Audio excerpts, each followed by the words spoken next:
Alors public, bonsoir, nous vous souhaitons la bienvenue. Pour ceux qui nous suivent à partir du petit écran, sachez tout simplement que vous êtes à Ciné Droit Libre 16e édition. Et le thème cette année, c'est quel futur pour nos enfants? Je suis le chef du village, n'oubliez pas que je m'appelle Jones, pour certains Johnny ou Babenda Chic Choc. L'inspiration de l'artiste est libre. L'inspiration de l'artiste doit traduire la culture et les convictions et les intérêts d'un peuple. Faut donc de laisser ces artistes s'exprimer. Faut donc de prendre en considération ces aspects, ces intérêts, en baillant son peuple. Malheur à ceux qui baillonnent leur peuple. Quel futur pour nos enfants? C'est sous ce thème que se tient la 16e édition du Festival de films sur les droits humains et la liberté d'expression en Afrique.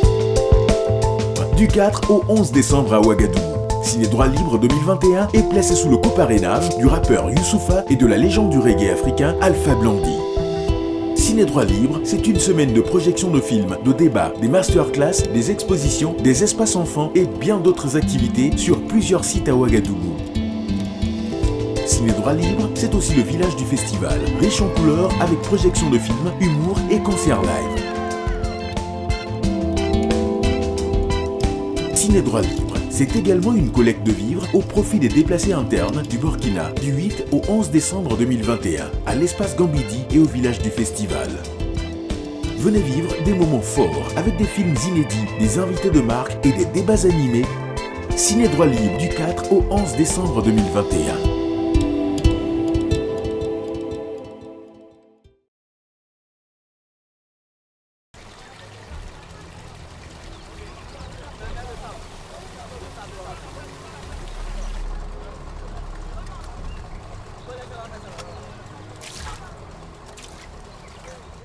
Fais attention Benji.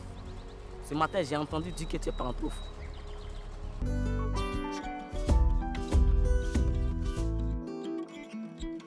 Johnny! Applaudissements s'il vous plaît. Le débat c'est à côté. Je veux sentir les applaudissements plus fort que ça s'il vous plaît, les applaudissements. Merci. Alors, merci bien à Jones qui est le chef du village de cette 16e édition du Festival Ciné Droit Libre. Et il nous donne l'autorisation d'occuper un temps soit peu son village. Le temps de ce débat, juste 15 minutes pour que nous parlions de ce film que vous venez de voir. Un très beau film Jakassa qui met à nu tout ce qu'on peut avoir comme problématique sur les sites d'orpaillage parce qu'on sait que présentement l'Afrique de l'Ouest est beaucoup minée avec ces sites d'orpaillage qui ne font qu'aujourd'hui faire vider nos salles de classe parce que ce sont les enfants qui sont aujourd'hui à la main-d'œuvre prisée et elle est moins chère mais également c'est la main-d'œuvre prisée parce que ce sont ces enfants qui peuvent bien se faufiler dans ces fosses-là.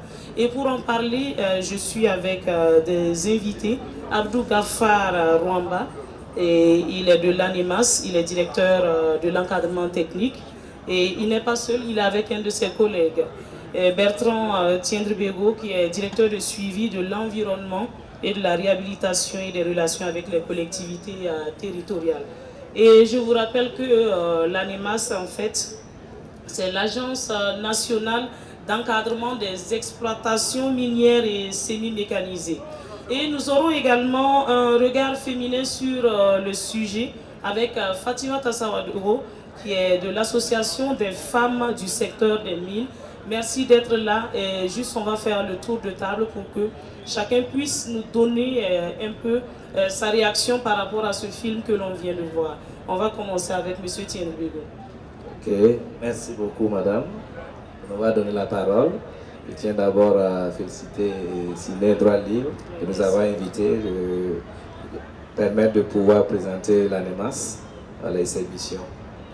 Sinon par rapport au film, ce que nous venons de voir, moi étant directeur de l'environnement, oui. Si on voit l'environnement qui est carrément dégradé, vous avez vu des fosses, oui. Et vous avez vu même l'eau qui est une ressource rare qu'ils utilisent pour laver le minerai, ça donne vraiment grincement au cœur. Ça veut dire que même si on fait un lien avec l'exploitation minière artisanale au Burkina, nous avons la même situation. Nous sommes confrontés à des fosses. C'est pour cela, quand vous avez vu ma direction, on a dit même la réhabilitation des sites. Ça veut dire qu'après l'exploitation Qu'est-ce qu'on artisanale, fait? Qu'est-ce qu'on fait si l'or finit ou même la nappe phréatique, qu'est-ce qu'on en fait après? voilà, justement, pour revenir à ça, c'est ça, on parle de réhabilitation. Vous voyez même que même au niveau des sites industriels, on parle toujours de réhabilitation. Ça veut dire qu'on peut faire la réhabilitation soit progressive ou à la fin de l'exploitation. Mais à ce qui nous concerne ici, vous voyez que l'exploitation artisanale, le suivi est un peu, on peut dire que c'est un peu, il n'y a pas de suivi comme ça. C'est ça qu'on a mis en place l'ANEMAS pour pouvoir encadrer ces employeurs, pour qu'à la fin de l'exploitation, que nous puissions réhabiliter les sites. On a l'exemple malheureux de Poura. Alors on va poursuivre toujours avec les réactions avec Fatimata Sawadogo qui va nous donner son point de vue sur le film qu'elle vient de voir. Ok, merci pour la parole et merci à l'équipe d'avoir nous invités à cette activité. Nous, il faut dire au niveau de l'association des femmes du secteur minier qui œuvre vraiment pour le travail des femmes et des enfants au niveau des sites d'orpaillage, ce film retrace cette réalité. Donc ça veut dire ce que vous avez vu dans le film, c'est ce qu'on voit également sur nos sites d'orpaillage. Parfaitement, c'est ça. Parce que vous voyez la femme qui a pris tout le risque de porter le bébé du Richard pour subvenir aux besoins de son fils. C'est une réalité. La femme, elle est capable de tout faire pour le bien-être de son enfant. Donc, vraiment, ce film-là, c'est un film digne de réalité. On va dire merci à Yacinthe Ossou pour ça. Mais maintenant, sur les sites d'orpaillage, on voit également le sujet de l'esclavage sexuel qui est ressorti dans le film. Mais on a également à côté la prostitution qui est beaucoup développée.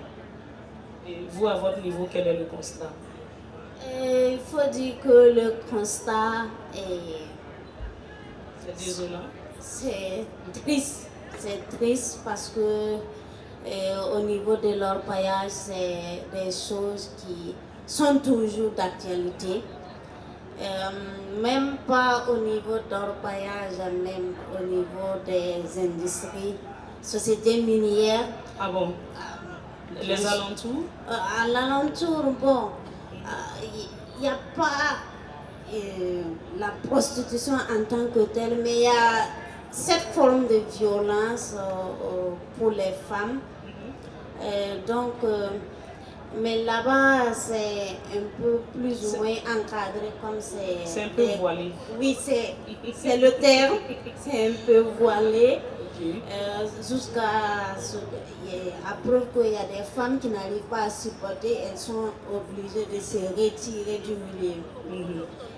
Mais au niveau de l'orpaillage, c'est bien grave parce que là-bas, il n'y a pas l'organisation.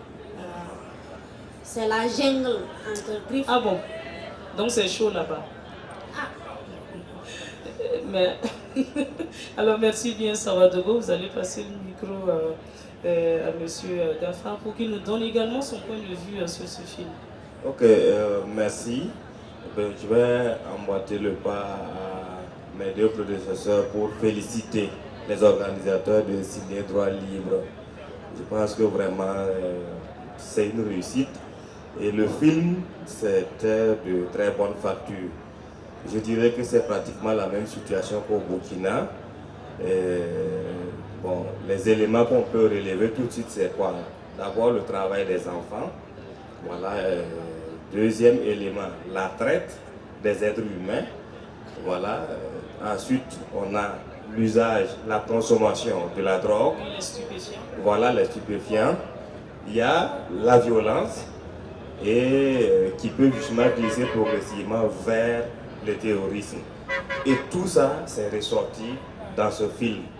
Parce que même au Burkina, bon, écoutez, nous vivons les mêmes situations.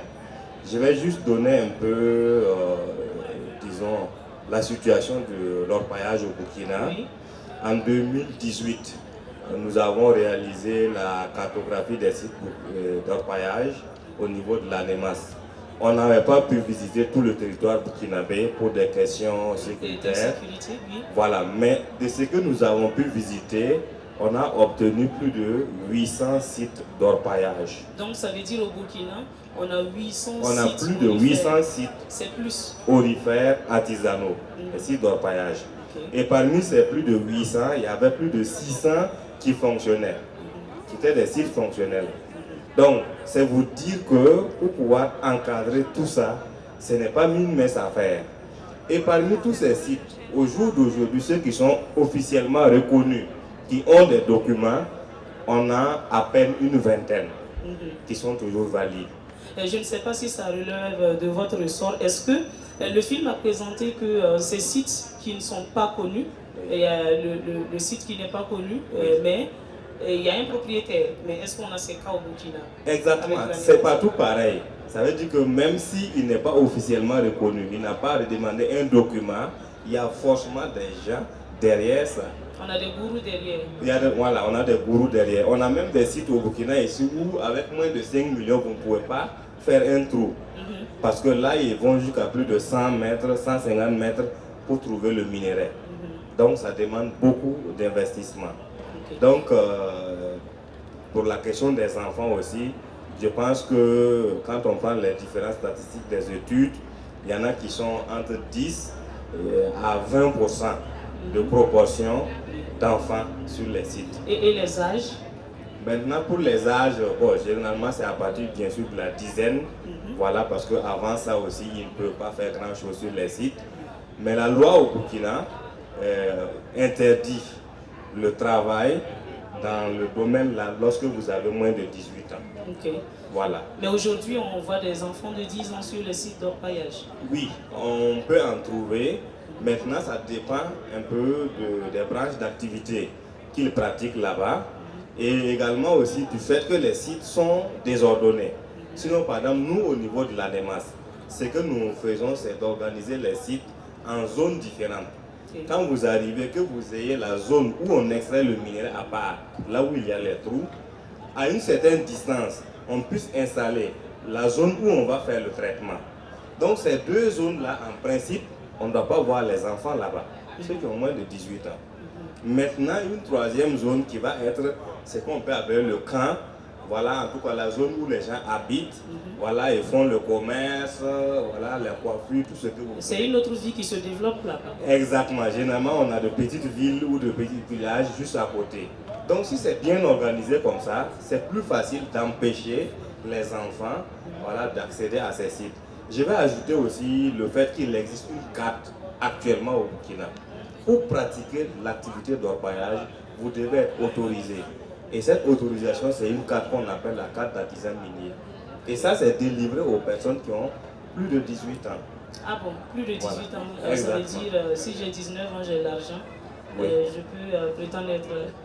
Oui, si vous voulez pratiquer l'activité, vous venez, nous on vous délivre la carte.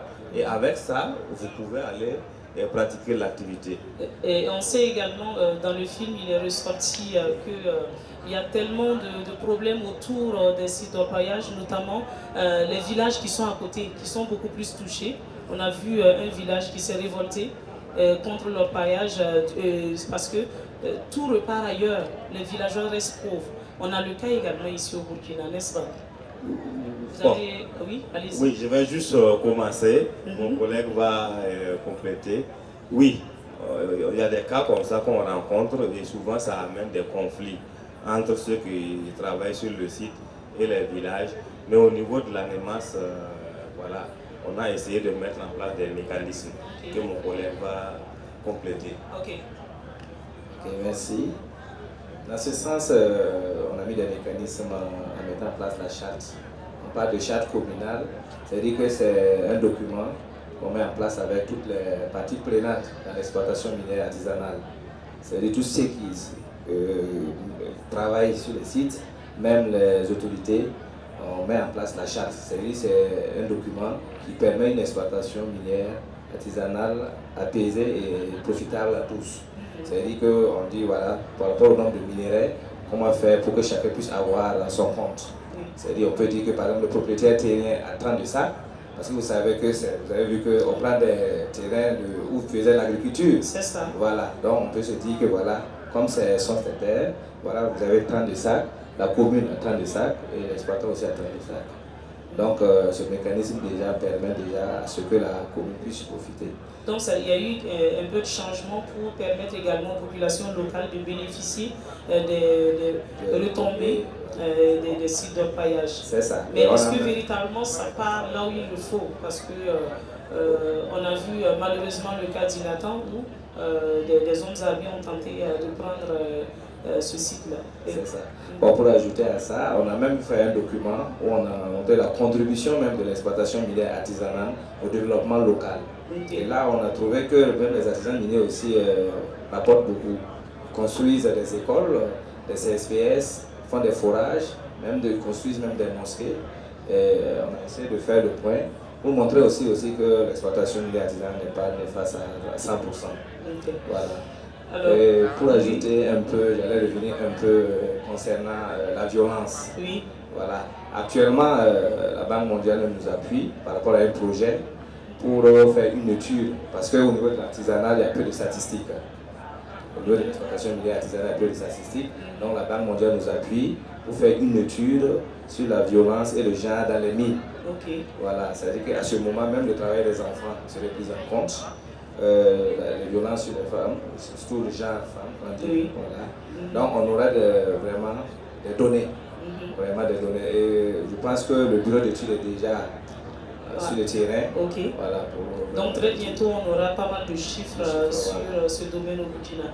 Merci à vous, on a fait jusqu'à 15 minutes. Merci bien d'avoir accepté attendre jusqu'à maintenant. On sait qu'il se fait quand même tard. Merci à vous tous de nous avoir suivis.